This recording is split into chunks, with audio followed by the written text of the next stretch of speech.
хоёр ширхгийг Монголын хүүхдийн номын ордонд авч болно гэж. Авч болно гэж биш тийм үү? Авна гэдэг юм уу те? Заавал өгчөө ч гэдэг юм уу? Энийг жоо хатуу болгож өгч болохгүй юу? Авч болно гэдгийг цаатал чинь авахгүй ч байж болно.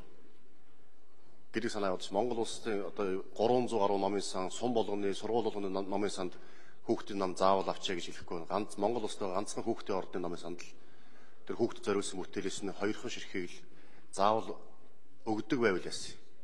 Энийг авч болно гэдгийг цааталд авахгүй ч байж болно гэсэн агуулга яваад байгаа шиг байна. Баяр хөшөө хариулъя.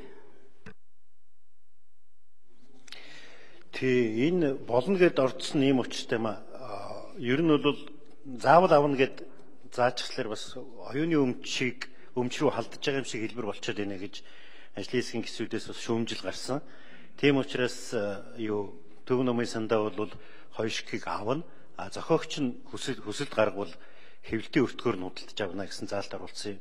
Хүүхдийн намын ордонд авч болно гэдэг нь хүүхдийн намын ордонд ном авах төсвөлсөн хөрөнгөндөө багтаагаад тэр номнуудыг авчаа ял гэсэн ийм санаа тусгасан. Тэр төсвөлж байгаа хөрөнгө нь их бага учраас бүгдийг авч чадахгүй байх гэсэн утгаар болно гэж хариулсан юм л да. Хэрвээ гишүүд явал энийг Төв номын санд авах зохицуулалтыг адилхан зохицуулалттай болгоод өөрчилж бас болно. Ном худалдаж авах мөнгөний хангалттай өгнөл гэсэн үг юм биш үү? Болно гэдгээ авчвал. За юуцсан болно гэдгээр санал бараач. Тэрийгээ нэмэгийг хол шүү.